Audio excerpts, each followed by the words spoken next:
తర్వాత ఈ లడ్డూలో 350 రూపాయలు 370 రూపాయలకి 350 రూపాయలకి 370 రూపాయలకి నెయ్యి ఆడరాదు. నెయ్యి కల్తీ చేసి వచ్చినా కూడా రాదు నాకు తెలిసి. అంటే ఇది ఓన్లీ కేవలం నేను మొన్న నెల్లూరు నుంచి తెప్పించుకున్నా, యాదాయపాలెం నుంచి 850 రూపాయలు కేజీ.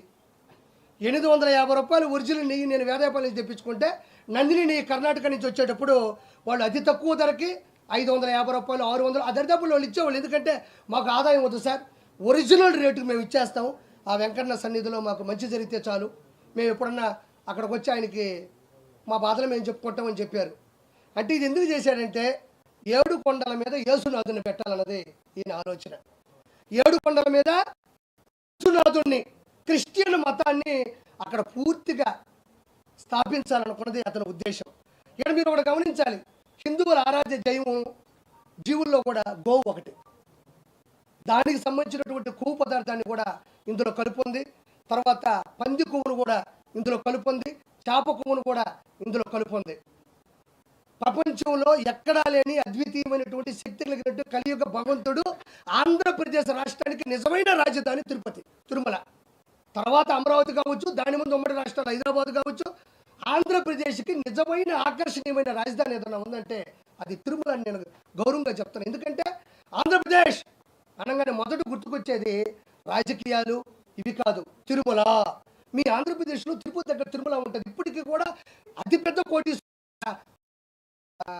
పైకి వెళ్ళడానికి ఒక టికెట్ దొరికితే చాలబ్బా, పైన ఒక రూమ్ దొరికితే చాలబ్బా అనుకుంటారు. 7 కొండల మీద కొన్ని లక్షల సంవత్సరాల క్రితం అడవులతో, విష జంతువులతో, విష సర్పాలతో నిండిపోయిన 7 కొండల మీద మెట్లు పెట్టుకుంటూ పైకి వెళ్ళి దాన్ని మళ్ళీ పైన వాహన మార్గాలను పెట్టి ఈరోజు ఒక ఇల్లు కట్టడానికే నానా సంకలు నాగతాం.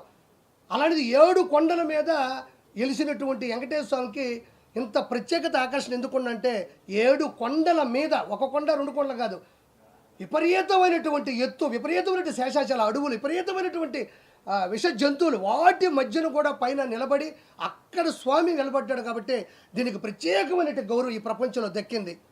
అలాంటి దాన్ని ఇంతవరకు ఎంతమంది సీఎంలు వచ్చారంటే మనం ప్రత్యేకంగా చెప్పలే.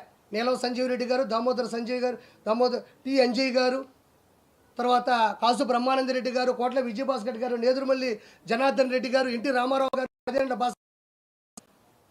కిరణ్ కుమార్ రెడ్డి గారు, చంద్రబాబు నాయుడు గారు, వైఎస్ రాజశేఖర రెడ్డి గారు, ఎంతోమంది, జలగం వెంగళరావు గారు, పివి నరసింహారావు గారు, ఎంతోమంది చీఫ్ మినిస్టర్లు ఎవరు వచ్చినా రాజకీయాల్లో పథకాల్లో ఏమైనా ఇబ్బందులు ఉండొచ్చు, ఏమన్నా ఇంకేదన్నా ప్రాబ్లమ్స్ ఉండి ఓడిపిల్లలు ఉండే గెలిచి ఉన్నారు. కానీ తిరుపతి దేవస్థానం జోలికి వెళ్ళినోడు ఈ ప్రపంచంలో మన ఆంధ్రప్రదేశ్ సీఎంలు అయితే ఎవరూ లేరు.